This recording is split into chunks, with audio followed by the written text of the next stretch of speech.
Alright guys, welcome back to F1 News. No fairy tale pole position for Fernando Alonso in Bahrain, but he does out-qualify both Mercedes, and huge observations from Toto Wolff coming out of their camp today, saying their concept is not as good as they expected. They took a year to develop this car, it hasn't worked, they'll have to take a new direction going forwards, whether that means abandoning the no side pods entirely or exactly what this means. Mercedes not anywhere near as strong as they were hoping to be at this point in the season. Very much enjoyed your thoughts in the comments, hit the like button if you enjoy, subscribe if you're new as always. This was free practice too. Honestly, FP2 made it look like we were going to have a banging quali session, which honestly kind of fizzled out to be honest. But it was Alonso P1, 5 thousandths ahead of Verstappen. Then the two Mercedes quite close behind. They were experimenting with different wing angles. Hamilton had a more medium downforce wing. Russell was running higher downforce. Different compromises. Stroll a bit further back, and then even Joe, Piastri, Norris. The McLaren looked pretty good. The Ferrari wasn't really in the picture in FP2, and there was actually a point where Hamilton had the fastest sector 1,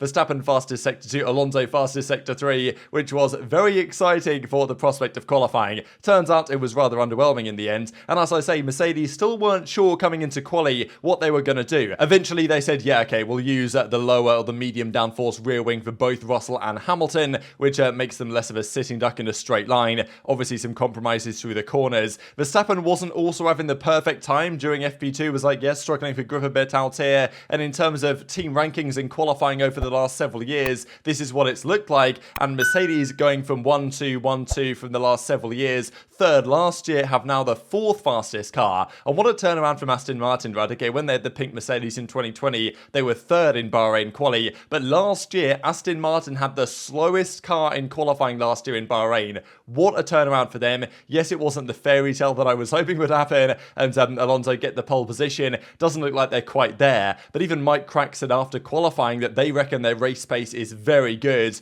and if Alonso can challenge the Ferraris, that'd be very exciting. And apparently Ferrari's master plan of saving a set of tyres is not to attack the Red Bulls, is to defend from Fernando Alonso. We'll see that here in a second. So there was some debris, classic Ferrari, right? Their car brakes on the very first time of asking. There was a red flag in play, and then Sargent gets knocked out by Lando Norris with the identical time, but the guy who does the time earlier gets the benefit of the doubt here. So Sargent goes out, and Q1, Sargent, Gasly, I think he got a lap time deleted. Magnussen also out. I thought it was interesting because Nico Hülkenberg, I know people and even myself questioned this move, bringing Hülkenberg in for Schumacher, but wow, he impressed today. He had a phenomenal quali and delivered some great laps here, given that Magnussen of course was there last season as well. Piastri, tough time, that McLaren is not good, and then Nick de Vries, he got bodied as well by Tsunoda, so yeah, maybe not a massive surprise in my opinion, but a few interesting things here. But the entire grid after Q1 was covered by like just over a second. It was so tight. Hamilton got through in like P13, like it was super tight for him to even get into Q3, and even after qualifying said he woke up today not expecting to even get into Q3 easily. Norris almost carried this tractor into Q3, didn't happen though.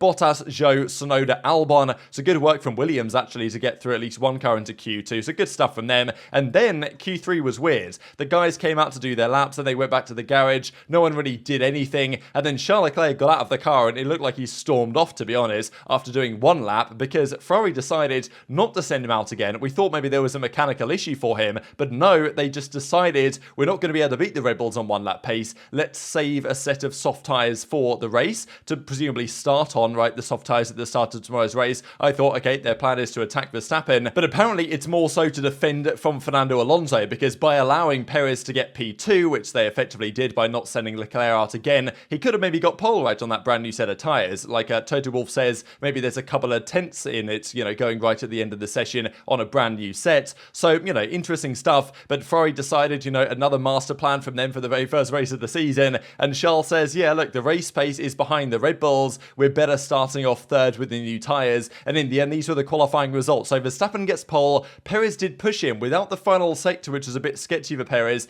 Perez actually might have got pole here, only a tenth between the two of them, that's exciting. I don't think we're ever going to be getting a Hamilton versus Rosberg duel in the desert again between these two like we had back in 2014, but at least there's some competition there for Max this season. And honestly, the grid compared to Red Bull is closer than I was expecting. It goes Leclerc, then Sainz P3, P4, Alonso a little bit further behind, 6 tenths in the end off the pace. Not the perfect lap, but as I say, Mike Crack reckons they've probably set their car up for the race tomorrow, and of course, in race simulations, they had more pace than Ferraris. That's quite exciting. Then it goes Russell and then Hamilton. They were separated by fractions here. You always know how good the Mercedes car is because both their drivers basically put in identical times. Then Stroll, then Ocon, good result for him going up into P9, and then Nico Hülkenberg in the Haas got 10th in the end after, well, he didn't set a lap in the final qualifying session, but it doesn't matter too much for Haas. Now, let's talk Mercedes, right? Because last year, the gap from Hamilton to pole was 0.68 of a second. This year, Hamilton's gap to pole was what? 0.676 of a second. So they've managed to gain for Hamilton 4 thousandths in a year. Now,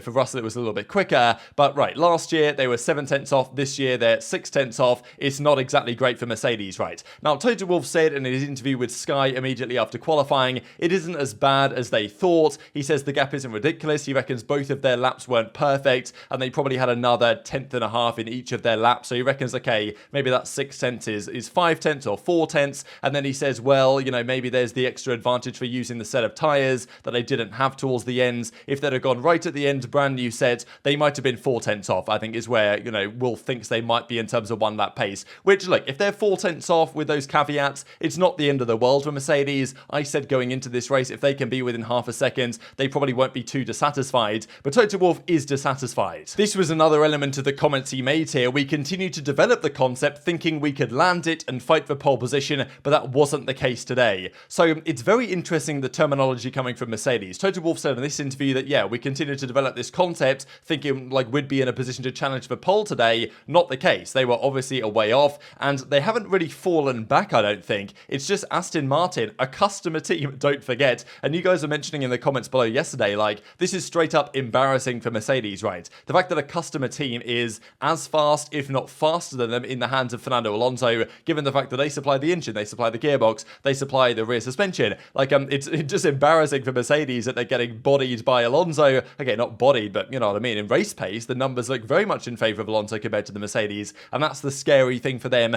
going into the race tomorrow. So Toto Wolff in the post-qualifying interview, which wasn't too bad in terms of results compared to pole, he still mentioned that the concept is not very good, and he also said, this was the bombshell interview really before qualifying to Sky Germany, that basically they've got it wrong. That comment from Hamilton that he made before the 2022 season where he said, my team don't make mistakes, is coming back to bite Mercedes right now, because he told Sky Germany they had 1 year to see if their development direction was correct. Now they know they've got it wrong and they need to make the right decisions. Whether this is abandon the side pod design, go down a Red Bull route, I don't know. Of course, we heard the rumours coming out of Ted Kravitz that it was some sort of plan B option in reserve they had coming soon. Mike Elliott says it's not a plan B, it's merely an evolution. But even Toto Wolff said on the reveal day of the car, they were like, yeah, we've got other parts to bring that are going to look substantially different to what the car currently does. So they've got big upgrades to come. We've discussed that before. But effectively, he confirms here that the car isn't where they want to be. The concept is not as strong as we thought it was. We are 1 second off in the long run. We are not happy. We got the direction wrong. It's time to make the correct decisions. Whether that is abandon the no pods, whether that is copy the Red Bull and take the pain that comes with that, I don't know. We'll see. Mercedes aren't miles away and they don't have the bouncing, which, they had to spend so long last year to solve the bouncing that it cost them doing the development they wanted to do.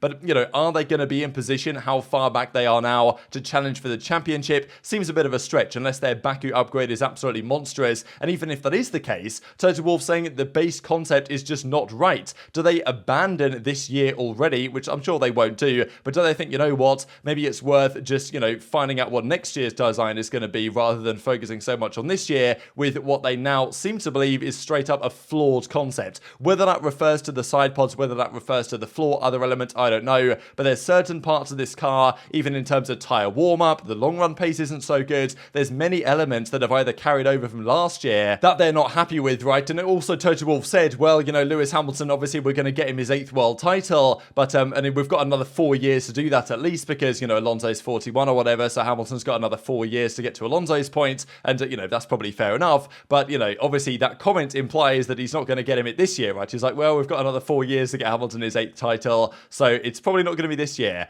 And Hamilton actually was surprisingly optimistic, I thought, after qualifying. He said, well, the car felt much better today than it did yesterday. In qualifying, though, the car wasn't alive, he said. That might be down to the fact that he set the car up more for the race than he did for qualifying, but still, cooler conditions, Mercedes getting their tyres in the right window, was a struggle last year, struggle again this year. Whatever part that comes from their concept, it does seem to be a recurring feature. And Hamilton admitted, look, it's not impossible. He said, okay, on a single lap, 0.6 of a second, you can catch up. We were 6/7 last year, but we had bouncing, all sorts of problems. Not an impossible mountain decline, so that's not an impossible mountain decline, so that's a positive. So last year, I think they probably knew after race 1, after qualifying 1, that with all the problems they had with the W13, like their season was basically over before it had started. Hamilton says that, well, there's a chance, right? They don't have as many issues as last year. They can solve them quicker than they were able to last year, which gives him some optimism. And he says we've got to push like never before. So, you know, it's a tricky time for Mercedes. And just looking at these numbers, right, this is the race pace figures from the Friday of practice. And the Red Bull just absolutely no tyre deck and way faster than the field. This is Hamilton, this is George Russell, this is even Carlos Sainz, this is Charles Leclerc, this is Fernando Alonso. So in terms of race pace, Mercedes are maybe even further off than they are in quali. That wasn't the case last year, but if it's the case tomorrow, they are going to get worked on by the Ferraris and Aston Martin. And then you've got Lance Stroll just behind, who might also fancy a go at them. So the final word really from Toto Wolff that's just coming live is this: it's not like we have to put the car in the bin. There's so much to learn from the car. So once again, Mercedes trying to win the Data Collection Championship, and improvements that will be relevant even if we put bigger side pods on the car and change the concept. It's about being clever now and setting the trajectory. So, you know, kind of implying there that they might well turn up in a few races' time with a Red Bull looking car. And yes, they're going to try and make other changes, other upgrades, but, you know, that would be quite the statement to make if they spent all these last few months working on this new version and it's basically not worked. They still think they can get there, but it's going to be a massive challenge for Mercedes. So very much enjoyed your thoughts in the comments. Hit the like button if you enjoyed. Subscribe if you're new. Take care, and I'll see you next time.